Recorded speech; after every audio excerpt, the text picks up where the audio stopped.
অঙ্গীকার পুরা করার জন্য ডাকেন। অঙ্গীকার অঙ্গীকার পুরা করার জন্য ডাকেন। কেননা কিয়ামতের দিন, হায় হায়, আমি তো বলি, জানি না বুঝবেন কি বুঝবেন না, আমি বলি এই উম্মতকে দুনিয়াতে পাঠানেরই কথা ছিল না। কি অনেক কিছু মিলাইলে দেখা যায় আমাদেরকে পাঠানেরই মনে হয় কথা ছিল না। নাহলে এত ছোট জীবন দিবেন কেন? 60-70 বৎসর, কত কাউকে তো হাজারও দিলেন, ঠিক না? আমাদেরকে 60-70 বৎসর দিয়ে কেন পাঠাইলেন? আবার 60-70 বৎসর দেওয়ার পরেও 2 পর্বে আমাদের জীবনটাকে আল্লাহ কমায় দিছেন, লেস করে দিছেন, বাদ দিয়া দিছেন। প্রথম 15 বৎসর হিসাবে আসবে না, যতক্ষণ পর্যন্ত বালেগ না হয়, কলম তার বিরুদ্ধে যায় না, পক্ষে চলতে পারে, বিরুদ্ধে চলবে না, রুফিয়াল কালাম। এইখানে 15 বৎসর বাদ। তারপরে যেটা থাইকা যায় 60 আর 70-এর ভিতর থেকে, যতক্ষণ আমরা ঘুমাই 4-6 ঘন্টা আর 8 ঘন্টা, এটাও কলম উঠানো থাকে, আমাদের বিরুদ্ধে যায় না, এটাও মাপ, এটাও। তাইলে আর থাকলো কি? কোরআন আমাকে বুঝায় এত অল্প সময়ের জন্য কেন পাঠাইলেন। তাহলে কোরআনের ভিতরে ডুব দিলে মনে হয় বুঝে আসে। আল্লাহ মনে করেন যে কেন পাঠাইলাম, কিয়ামতের দিন তোমাদেরকে আমার পক্ষে সাক্ষী হিসাবে আমার পাশে দাঁড় করাবো।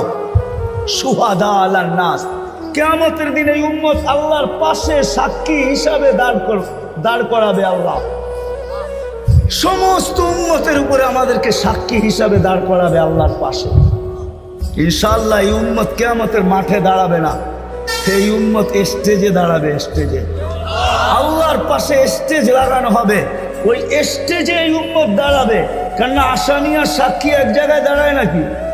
দুইজনের মান একটা, দুইজনের মান ভিন্ন, ঠিক না?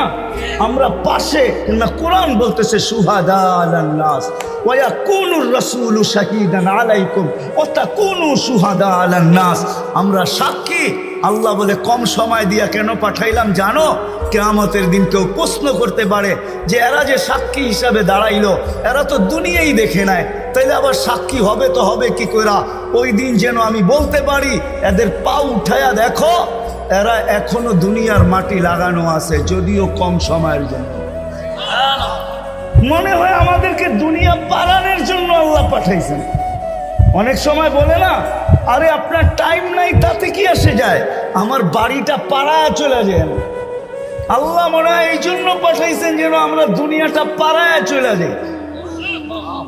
অল্প সময় দিয়ে আল্লাহ পাঠাইছেন, বেশি সময় আমাদেরকে দেন নাই, শুধু নবীজির কারণে। এই জন্যই তো আমি বলি, জানি না ওলামা একমত হবে কি হবে না, এই উম্মত দুনিয়ায় আসারই ছিল না। এই উম্মতকে আল্লাহ বাছাই কইরা, প্রথম তো এই উম্মতকে 3 বার আল্লাহ কুদরতি হাত লাগাইছেন এই উম্মতের উপরে। জন্ম লগ্নে একবার খালাকতু বিয়াদিহি, দ্বিতীয়বার কুদরতি হাত লাগাইছেন হুয়াজতাবাকুম, বাছাই লগ্নে দ্বিতীয়বার আমাদেরকে আল্লাহ বাছাই করছেন। বাছাই সমগ্র মানব জাতির ভিতর থেকে আমাকে উঠাইতে উঠাইতে কত কুঠি উঠানের পরে মনে হয় আমি আল্লাহর কুদরতি হাতে আসছি, আর আল্লাহ বলছে যা তোকে উম্মতে মুহাম্মদী বানাইছে। বাছাই পড়বে তৃতীয় আল্লাহর কুদরতি হাত লাগছে আমাদের উপরে। আল্লাহ আমাদের উপরে চিহ্ন লাগায় দিয়েছেন। চিহ্ন, চিহ্ন বোঝেন, যেন কিয়ামতের দিন হারায় না যায়। আল্লাহ সাহাবা জিজ্ঞাসা করছে, ইয়া রাসূলুল্লাহ, সমগ্র মানব গোষ্ঠী উঠবে, আপনি আমাদেরকে খুঁজে পাবেন কি কইরা? আল্লাহ রাসূল হাসতেছিল আর বলতেছিল চিহ্ন লাগানো আছে। চিহ্ন কই, সেই চিহ্ন আবার কি? কয় গুররাম মুআজ্জিলিনা মিন আসারিস সুজুদ, তোমাদের নামাজের জায়গা উজুর জায়গার থেকে নূর ফুটা বাহির হবে, আর কারো বাহির হবে না। আমি নূর দেইকা চিহ্ন, তোমরা আমার, আমি ডাইকা ডাইকা কাছে নি। চিহ্ন লাগায় দিয়েছেন কুদরতি হাত দিয়ে, স্টিকার লাগায় দিয়েছেন কুদরতি হাত দিয়ে। স্টিকার চিনেন? কোম্পানির লেবেল আছে, এই যে লেবেল লাগায় দিছে কোম্পানি। আল্লাহ আমাদের উপরে লেবেল লাগায় দিয়েছেন কুদরতি হাত দিয়া। কুনতুম খায়রা উম্মাহ, এটা লেবেল, এটা স্টিকার, লেবেল লাগায় দিয়েছেন তোমরা খায়রে উম্মাহ। আফসোস কোত্থেকে যেমনি আমি হারায় কত দূর চলে গেছি। প্রথম স্বাধীনতা দিছেন আল্লাহ শিক্ষাগত, দ্বিতীয় স্বাধীনতা দিছেন আল্লাহ পেশাগত, তৃতীয় স্বাধীনতা আল্লাহ দিছেন মত আদর্শগত। স্বাধীনতা যদি না দিতেন সব আল্লাহর, আর আপনি টকশোতে বসে বলবেন আল্লাহর বিরুদ্ধে, আর আপনি চিৎকার দিয়া বলবেন গড ইজ নাথিং। না, অস্তিত্ব কে দিছে?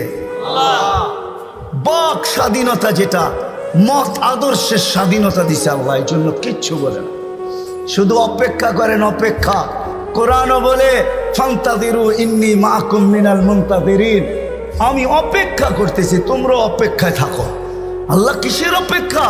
ইদা জা আজালু, সীমারেখা আসতে দেরি, আখাযনাহু বাগতাতান, তোমাকে আমি ছো মাইরা উঠাইতে দেরি করবো না।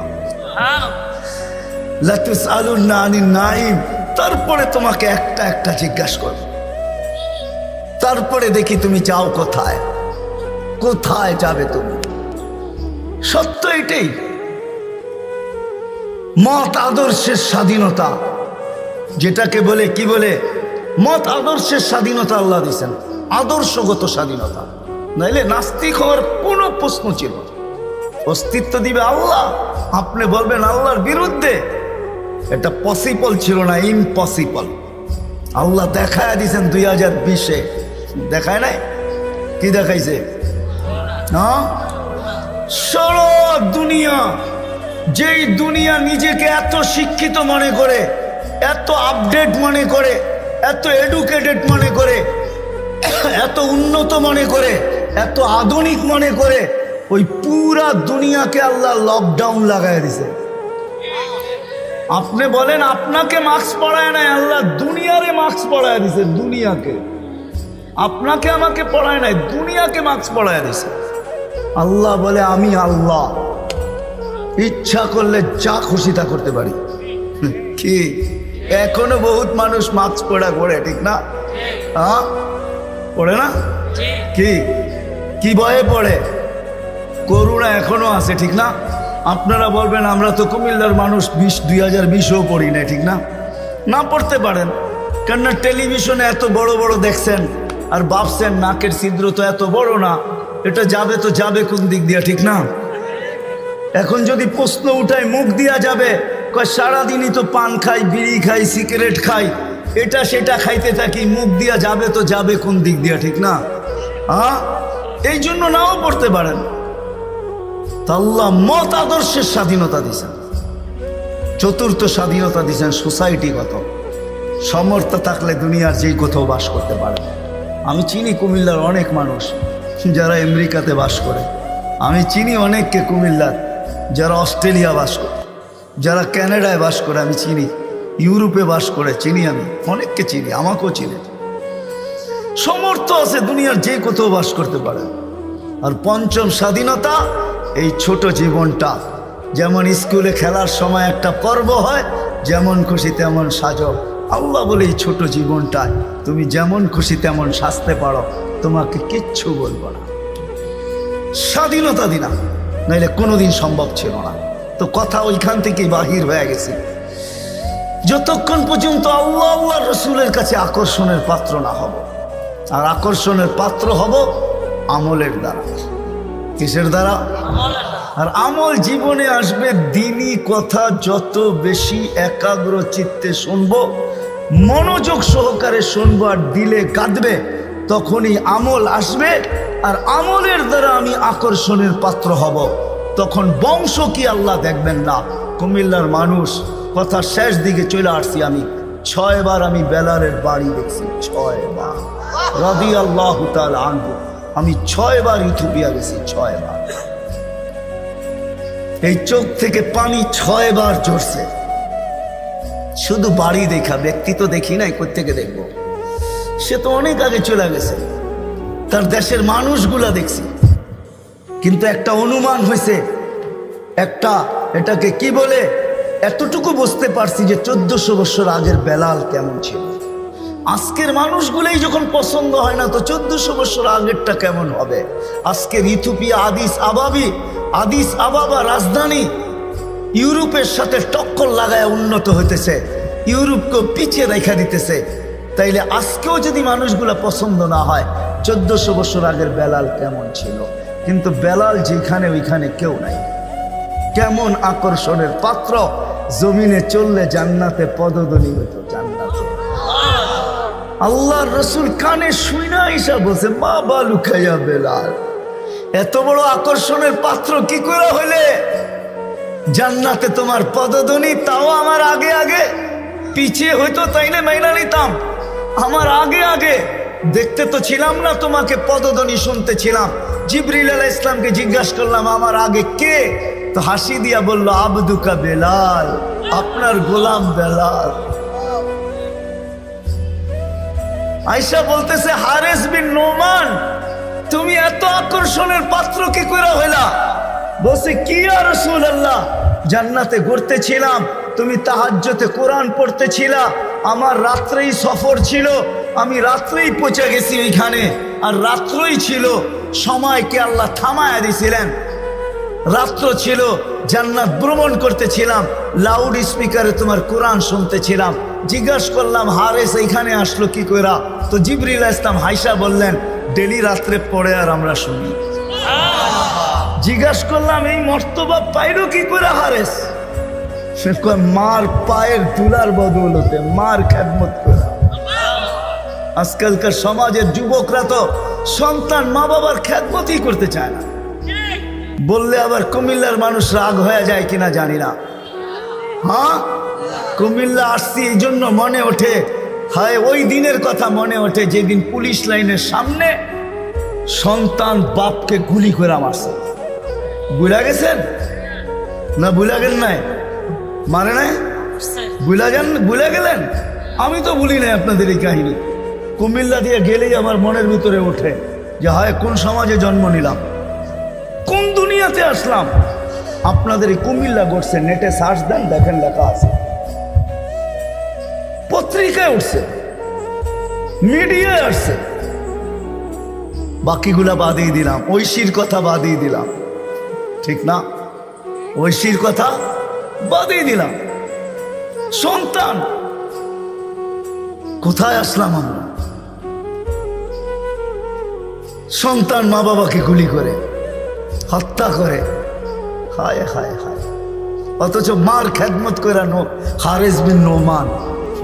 আরেকটা মনে উঠলো, এই জন্য বলতেছি, মুসা আলাইহিস সালাম আল্লাহকে জিজ্ঞাসা করছে, আল্লাহ আমার জান্নাতের বন্ধু কে? কয় কসাই। আপনি আমার সাথে এমনই করেন, যেটা জিজ্ঞাসা করি সাথে সাথে জবাব দিয়া দেন, আমি আর কসাই মিল হইল কোথায়?